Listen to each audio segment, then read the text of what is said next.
Hello students, कैसे हैं आप लोग। आई होप कि आप लोग का पढ़ाई प्रॉपर तरीके से चल रहा होगा।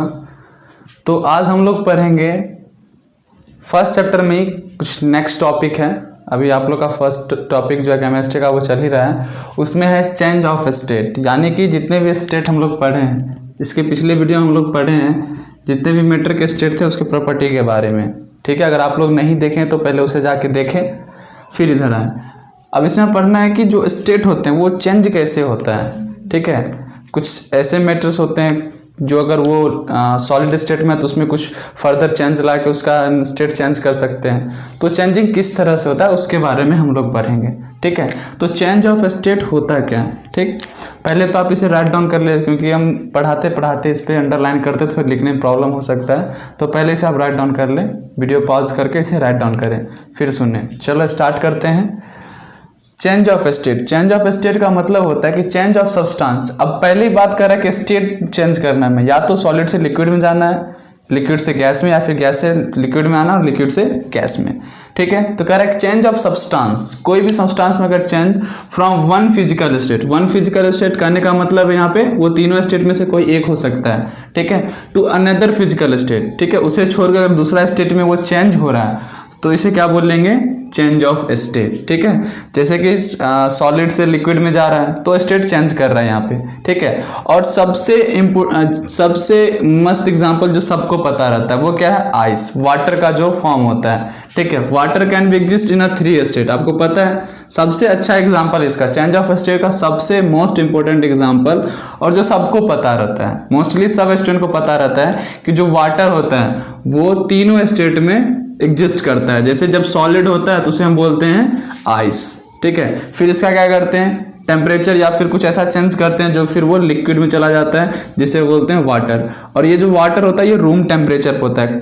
ठीक है, ये कॉमन रूम टेम्परेचर पे होता है। ठीक है, लिक्विड का कॉमन स्टेट है वो वाटर। उसके बाद है एंड गैस। फिर इस लिक्विड को फिर हम कुछ चेंज करते हैं तो क्या क्या चेंज होता है वो नीचे लिखा हुआ है। फर्दर आप जान लो कि लिक्विड में भी कुछ ऐसा चेंज करते हैं तो वो वाटर वेपर में चेंज हो जाता है, जिसको बोलते हैं गैस। वो गैस के फॉर्म में आ जाता है। ठीक है, तो चेंज ऑफ स्टेट का मतलब यही होता है कि जब कोई सब्सटेंस एक फिजिकल स्टेट से दूसरे फिजिकल स्टेट में जा रहा है। ठीक है, तो इसको बोलेंगे चेंज ऑफ स्टेट। क्या कि वो अपना स्टेट चेंज कर रहा है, पहले सॉलिड में था फिर लिक्विड बन गया, या फिर लिक्विड से सॉलिड बन गया, फिर सॉलिड से गैस बन गया, इस तरह से।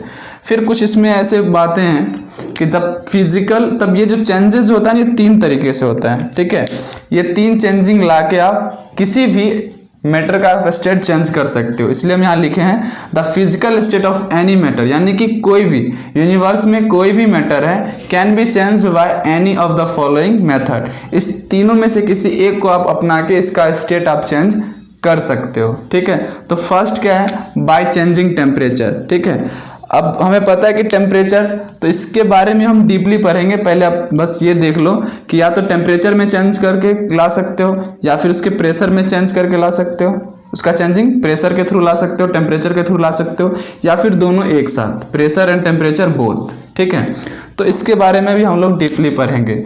इसके बारे में आपको पहले से पता होगा, क्योंकि जब इसका सबसे मोस्ट एग्जाम्पल क्या है वो आइस ही है। क्योंकि हमको पता है कि टेम्परेचर से क्या होता है, काइनेटिक एनर्जी बढ़ता है। हम पहले आपको बता चुके हैं, प्रीवियस वीडियो में अच्छे से क्लियर कर चुके हैं कि अगर कोई भी मैटर का हम टेम्परेचर बढ़ा रहे हैं तो इसका मतलब है उसका काइनेटिक एनर्जी बढ़ रहा है।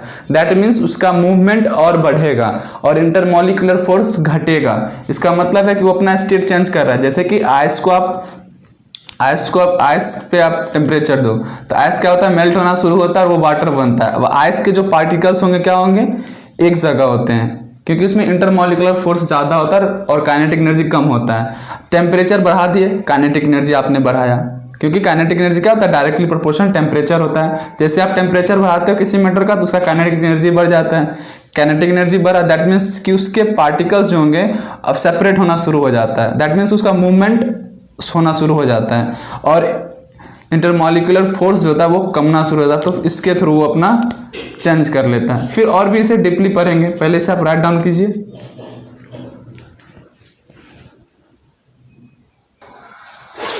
चलो तो अब हम देखेंगे कि स्टेट किस तरह से टेम्परेचर बढ़ाने से। फर्स्ट पॉइंट क्या था, बाय चेंजिंग टेम्परेचर, तो उसके बारे में पढ़ेंगे। तो फर्स्ट है कि changing the physical state from solid to liquid. ठीक है, सॉलिड टू लिक्विड, कुछ इसमें गैस का फॉर्म भी है बट वो ध्यान में रखोगे। बाय चेंजिंग टेम्परेचर, टेम्परेचर को चेंज करके कैसे कर सकते हैं। तो आपके सामने कुछ एक इक्वेशन है, ठीक है, आइस, वाटर, स्टीम। अब आप देख सकते हो कि जब आइस को आप हीट करोगे, ठीक है, हीट का तभी करोगे ना जब उसका टेम्परेचर आप बढ़ाओगे। बात किसका हो रहा है, टेम्परेचर का। जब आइस को आप हीट करते हो तो किसके फॉर्म में होता है, वाटर, ठीक है। और फिर उसी वाटर को आप जब कोल्ड करोगे यानी कि कूलिंग करना शुरू करोगे तो क्या हो जाएगा, फिर से वो आइस। तो कूलिंग करोगे तो उसमें भी तो टेम्परेचर चेंज होगा ना, हाई से लो की तरफ। इसमें क्या है कि लो से हाई जाएगा टेम्परेचर यानी बढ़ेगा, फिर वो वाटर में कन्वर्ट होता है। वाटर यानी दैट मीन्स लिक्विड स्टेट। ये क्या है, गैस यानी सॉलिड स्टेट, ये लिक्विड और ये गैस स्टेट।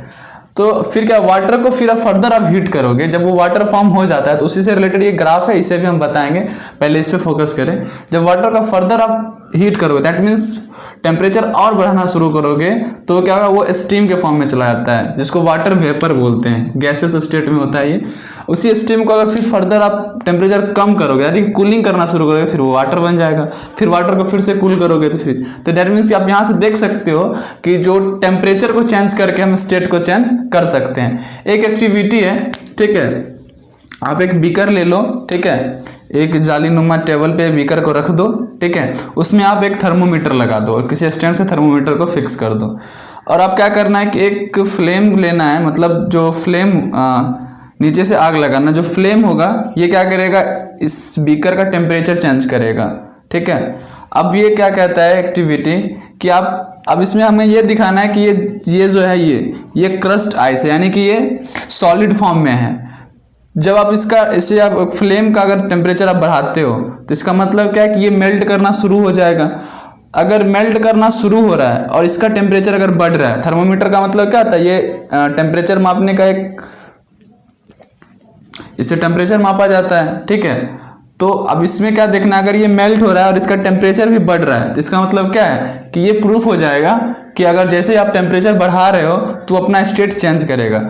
तो फिर इसमें आप देख सकते हो कि जैसे फ्लेम जलाओगे और ये धीरे धीरे जिसका फ्लेम का टेम्परेचर बढ़ते जाएगा तो ये क्रस्ड आइस जो है वो पिघलना शुरू हो जाता है और इसका जो टेम्परेचर है वो भी धीरे धीरे बढ़ना शुरू हो जाता है, ठीक है। तो यहाँ इस एक्टिविटी से आप कर सकते हो, घर में आप अपना बीकर लीजिए, ठीक है, उसमें क्रस्ट आइस डाल दीजिए और उसमें एक थर्मोमीटर रख दीजिए। जब आप बीकर को हीट करोगे तो आप देखोगे कि जो आइस जो होता है वो मेल्ट होना शुरू हो जाता है, दैट मीन्स वो वाटर के फॉर्म में बन जाता है यानी कि स्टेट चेंज कर लिया। और उसके बाद आप उसके साथ साथ ये भी देखोगे कि इस थर्मोमीटर का जो टेम्परेचर है, टेम्परेचर रीडिंग पहले देख लोगे कि वो नॉर्मलाइज्ड है, तो धीरे धीरे टेम्परेचर भी बढ़ना शुरू हो जाता है। तो यहाँ से हम प्रूफ कर सकते हैं कि जो टेम्परेचर चेंज करने से मेटर अपना स्टेट चेंज करता है। और ये ग्राफ क्या कहता है, तो ये ग्राफ इसी का है, ये ग्राफ किसके बीच का है, टेम्परेचर टाइम ग्राफ। यानी कि अब ये आइस से वाटर बनने में कुछ तो टाइम लगा होगा, ये नहीं ना कि फ्लेम जला और ये वाटर बन गया, ऐसा नहीं होता, कुछ ना कुछ सर्टेन टाइम लेता है, चाहे वो टाइम ज़्यादा या फिर कम हो, वो डिपेंड करता है इसके इंटरमोलिकुलर फोर्स पे, ठीक है। तो इसमें क्या कहता है, ये टेम्परेचर है, वाई एक्सिस पे टेम्परेचर है और एक्स एक्सिस पे टाइम है, ठीक है। तो कहता है कि पहले हम 0 से स्टार्ट करते हैं, ठीक। अब देखो अब ये जो पॉइंट है देख रहे हो, इसको बोलते हैं कांस्टेंट। कांस्टेंट का मतलब क्या है कि हर एक टाइम पे टेम्परेचर वही होगा, आप ये देख सकते हो, ठीक है, यहाँ तक ए से बी तक। तो इसका ये आपको आइस है, ठीक है, वो 0 डिग्री ये आइस है, इसको आप मेल्ट करना शुरू कर रहे हो, जब तक ये कंप्लीटली मेल्ट नहीं हो जाएगा दैट मीन्स ये वाटर फॉर्म नहीं हो जाएगा, ठीक है। हम बॉइलिंग का बात नहीं कर रहे हैं, हम फॉर्मेशन ऑफ वाटर का बात कर रहे हैं। कोई आइस को आप मेल्ट कर रहे हो, ये तब तक अपना टेम्परेचर चेंज नहीं करेगा जब तक ये वो पूर्ण मतलब कि कंप्लीटली वो मेल्ट ना हो जाए। तो ये बी पॉइंट है, ये मेल्ट हो गया यानी कि आइस मेल्ट होके क्या बन गया, बी। यानी कि मेल्ट होने तक, कंप्लीटली मेल्ट होने तक आइस का जो टेम्परेचर होता है या फिर यह कह लो उस मैटर का जो टेम्परेचर होता है वो कांस्टेंट होता है। फिर जैसे वो मेल्ट हो गया, वाटर फॉर्म हो गया, तो जैसे ही आप टेम्परेचर बढ़ाओगे तो वो क्या होगा कि वो बॉइलिंग मतलब कि वो बॉयल होना शुरू हो जाता है, ठीक है। तो बॉयल हो रहा है इसका मतलब उसका टेम्परेचर आप बढ़ाओगे तभी वो बॉयल होगा। तो ग्रेजुअली क्या होता है, इसका टेम्परेचर बढ़ना शुरू हो जाता है। ठीक है, फिर वो वहां पे जाके रुक जाएगा जहां पे स्टार्टिंग बॉइलिंग। अब ये क्या कि अब ये 100% ये इतना हीट हो चुका है कि अब ये बॉयल होना शुरू हो जाएगा। ठीक है, अब ये क्या था, यहाँ से यहाँ तक वाटर बना, जब वाटर बन जाएगा उसे हीट करोगे तो वाटर क्या होगा, गर्म होना शुरू हो जाएगा। तो गर्म धीरे धीरे वो गर्म हो रहा है, इसका मतलब क्या है, उसका हम टेम्परेचर बढ़ा रहे हैं। ठीक है, अब वो इतना गर्म हो जाता है कि वो उस सर्टेन टेम्परेचर पे पहुंच जाता है जहां पे वो बॉयल होना शुरू हो जाता है। दैट मीन्स कि बॉयल कहने का मतलब है कि अब वहां से कौन सा स्टेज शुरू हो जाएगा, गैसियस स्टेज, इनकी वेपराइज्ड होना शुरू हो जाएगा। तो जब वो 100 डिग्री सेल्सियस पे पहुंच जाता है तो यहाँ पे वो बॉयल होना शुरू हो जाता है। अब बॉइलिंग के बाद जब वो वेपराइज्ड होता है तो फिर उसका टेम्परेचर कांस्टेंट हो जाता है। तब तक कांस्टेंट होता है तब तक ये वेपर में यानी कि स्टीम में कन्वर्ट ना हो जाए। ये ग्राफ ये बताता है। ठीक है, इसे आप राइट डाउन कर लें।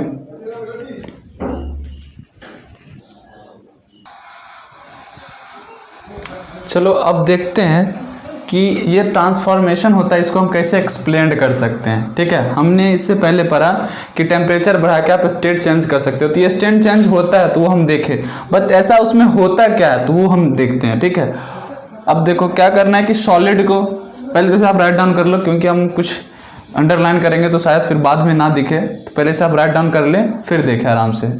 ठीक है, चलो देखते हैं। सॉलिड है, लिक्विड है और गैस है। हमें पता है सॉलिड का स्ट्रक्चर कैसा होता है, इस तरह से होता है, लिक्विड का कुछ इस तरह से और गैस का कुछ इस तरह से।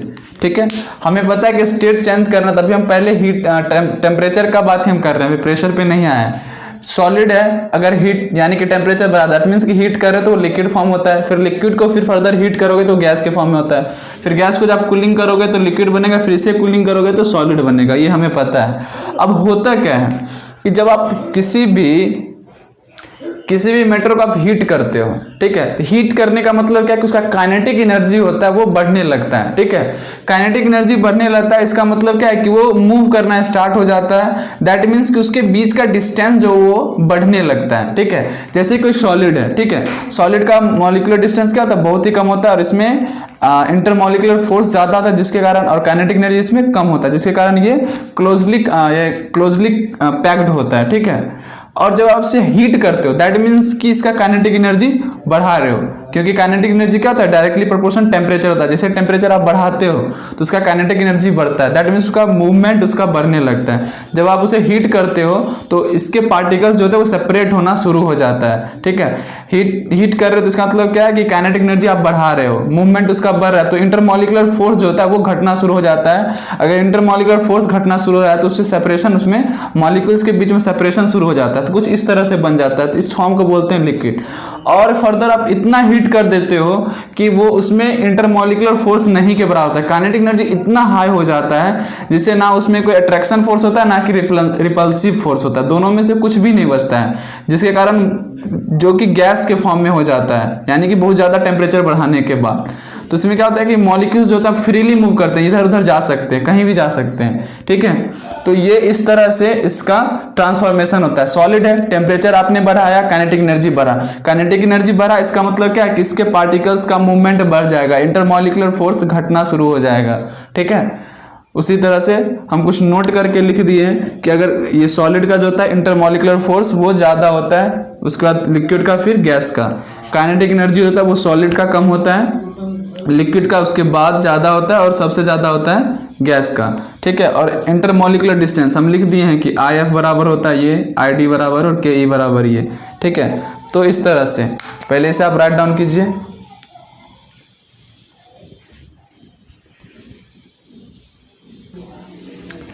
अब आप देख सकते हैं कुछ सब्सटेंस ऐसे होते हैं जो सॉलिड से डायरेक्ट वेपर बन जाते हैं। Vapour that means gases state में चले जाते हैं। ठीक है, उसे लिक्विड स्टेट में आने की कोई ज़रूरत नहीं होती। तो इस प्रोसेस को बोलते हैं सब्लिमेशन। थ्रू सब्लिमेशन इस तरह का प्रोसेस किया जाता है, जैसे कि the process by which a solid, ठीक है, ये कोई ऐसा प्रोसेस है। ठीक है, जब सॉलिड को आप हीट करोगे, ठीक है, it's converted into vapour state without passing through the liquid. ठीक है, तो इस प्रोसेस को बोलते हैं सब्लिमेशन। थ्रू सब्लिमेशन क्या किया जाता है कि जो डायरेक्ट सॉलिड से वेपर में कन्वर्ट किया जाता है। ठीक है, अब सब्लिमेशन जरूरत क्यों हुआ इसके बारे में आप नेक्स्ट क्लास में पढ़ोगे, फिर भी हम यहाँ पे कुछ बताएंगे। ठीक है, अब इस प्रोसेस में कहता है कि the process by which the vapour of substance get converted into solid. ठीक है, अब देखो पहला क्या था कि अगर उस वैसा प्रोसेस जब सॉलिड से डायरेक्ट कन्वर्ट होकर किस में जा रहा है, वेपर स्टेट, जिसको बोलेंगे सब्लिमेशन। और इसका उल्टा वैसा प्रोसेस जब वेपर सब्सटेंस से आप क्या बना रहे हो, डायरेक्ट सॉलिड, यानी कि अब वेपर से डायरेक्ट सॉलिड बना रहा है without passing through the liquid state, बिना लिक्विड स्टेट में आए हुए, तो इस प्रोसेस को बोलते हैं डी सब्लिमेशन या फिर वेपर डिपोजिशन। ठीक है, तो इस तरह का नाम दिया गया है। अब ये होता कैसे है, ठीक है, थ्रू सब्लिमेशन।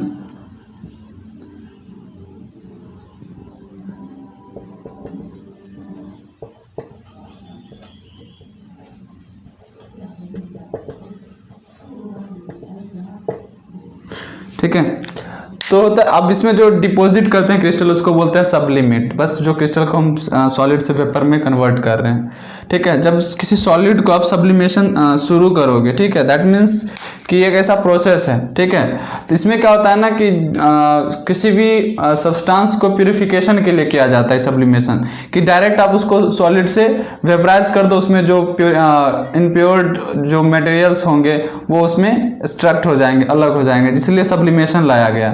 ठीक है, जैसे कि अगर मान लो कि कोई सॉलिड है, उसमें बहुत सारा उसको प्यूरिफायर करना है, ठीक है, इम्प्योरिटी उसमें से हटाना है, तो अब इम्प्योरिटीज है तो उसमें सब्लिमेशन के थ्रू क्या लिक्विड में ना जाके डायरेक्ट वेपराइज कर दिया जाता है, ताकि वेपराइजेशन से जो इसका जो इम्प्योरिटी होता है वो डायरेक्ट हट के वो जो मटेरियल प्यूरिफिकेशन के लिए होता है वो बच जाता है। यानी कि अगर लिक्विड में जाता तो फिर से हम उसको कुछ ना कुछ करके फिर से लिक्विड से हमें प्यूरिफायर करना पड़ता है मटेरियल। ठीक है, तो इसलिए सॉलिड से डायरेक्ट अगर किसी प्यूरिफिकेशन के लिए अगर कोई प्रोसेस है तो वो है सब्लिमेशन। इसमें क्या होता है कि जैसे ही आप सॉलिड को हीट करना शुरू करते हो, ठीक है, बाय सब्लिमेशन प्रोसेस, तो वो क्या होता है डायरेक्ट वेपराइज हो जाता है। तो वेपराइजेशन से इम्प्योरिटीज क्या होते हैं, अलग हो जाते हैं और प्योर मटेरियल अब बच जाता है। ठीक है, तो इसमें एक ड्राई आइस हो गया। ठीक है, ड्राई आइस सब्लिमेशन के थ्रू होता है। ठीक है, नेप्थलीन हो गया, इंडिगो हो गया, आयोडीन। ठीक है, जैसे कि आयोडीन को जब आप हीट करोगे तो लिक्विड में कन्वर्ट नहीं होता है, डायरेक्ट वो वेपराइज्ड हो जाता है, वो लिक्विड फेज उसमें आता ही नहीं है। ठीक है, तो बेसिकली इसमें यही पढ़ना है कि थ्रू ये जो सॉलिड टू वेपर में जो कन्वर्ट होता है थ्रू सब्लिमेशन। ठीक है, डायरेक्ट सॉलिड से वेपर। ठीक है, और वेपर से डायरेक्ट सॉलिड आना तो उसको बोलते हैं डी सब्लिमेशन। 2 पॉइंट इसमें सिर्फ याद रखना है। और जो मटेरियल डिपॉजिट होता है क्रिस्टल उसको बोलते हैं सब्लिमेट। ठीक है, तो ये ध्यान में रखोगे, इसे राइट डाउन कीजिए। कुछ पॉइंट्स है जो हमें लिखाना है, पहले से आप लिख लीजिए।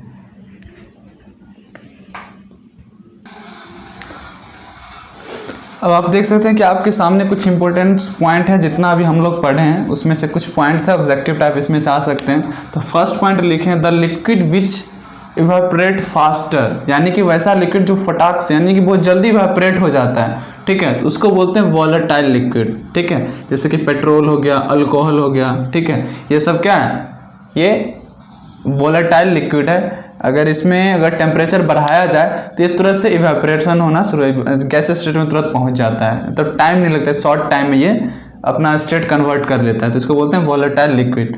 अब देखो कभी कभी देखते हो जो टेम्परेचर का यूनिट जो होता है, ठीक है, वो डिग्री सेल्सियस भी होता है, केल्विन भी होता है, फ़ारेनहाइट भी होता है। तो फ़ारेनहाइट और डिग्री सेल्सियस का जो रिलेशन होता है आप लोग पहले पढ़ चुके हैं, बट केल्विन और डिग्री सेल्सियस में होता है कि kelvin equals two degree Celsius plus 273.15। ठीक है, आप क्वेश्चन बनाते समय आप ये कर सकते हो, डायरेक्ट यहाँ पे 273 लेके सॉल्व कर सकते हो, कहीं से कोई गलती नहीं करेगा। ठीक है, ये रिलेशन है केल्विन को डिग्री सेल्सियस में कन्वर्ट करने का और डिग्री सेल्सियस को केल्विन, यहीं से आया है, बस इसको क्या कर दे, इधर कर दे, कुछ है नहीं इसमें। थर्ड पॉइंट लिखे हैं कि temperature remains constant during any change of state. अगर कोई भी मैटर अपना स्टेट चेंज कर रहा है तो उसका टेम्परेचर जो होता है वो कांस्टेंट होता है। ठीक है, ये ध्यान में रखोगे।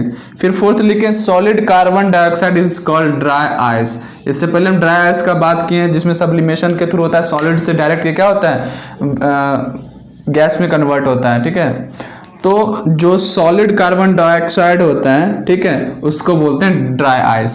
पूछ सकता है कि solid carbon dioxide is called dry ice. Sir option देखे तो आप ड्राई आइस में टिक लगाओगे। 5 नंबर में लिखे हैं कि ये बहुत देर से पढ़ा रहे हैं तो फिर इसे हम सोचे कि लिख ही देते हैं। काइनेटिक एनर्जी जो होता है वो डायरेक्टली प्रोपोर्शनल टेम्परेचर होता है। इसका मतलब क्या है कि अगर काइनेटिक एनर्जी और टेम्परेचर में, ठीक है, अगर टेम्परेचर बढ़ रहा है तो काइनेटिक एनर्जी बढ़ेगा, अगर ये घट रहा है तो ये भी घटेगा, ठीक है। डायरेक्टली प्रोपोर्शनल का मतलब यही होता है, ठीक है। अगर ये बढ़ा रहे हो तो काइनेटिक एनर्जी भी बढ़ेगा, अगर इसे घटा रहे हो तो काइनेटिक एनर्जी भी घटेगा। तो आज का वीडियो यहीं तक ख़त्म करते हैं, ठीक है। आई होप कि आपको अच्छा लगा हो। अच्छा लगे तो लाइक करें, शेयर करें और कमेंट ज़रूर करें, ठीक है। आपसे रिक्वेस्ट है कि कमेंट करके हमें बताएं कि आपको कैसा लग रहा है क्लास, ठीक। और इस चैनल को सब्सक्राइब जरूर कर लें जो सब्सक्राइब नहीं किए हैं। सब्सक्रिप्शन के बाद बेल आइकन प्रेस जरूर करें ताकि फर्दर आपको नया वीडियो नोटिफिकेशन के साथ आपको मिले, ठीक है। वीडियो देखने के लिए बहुत बहुत धन्यवाद।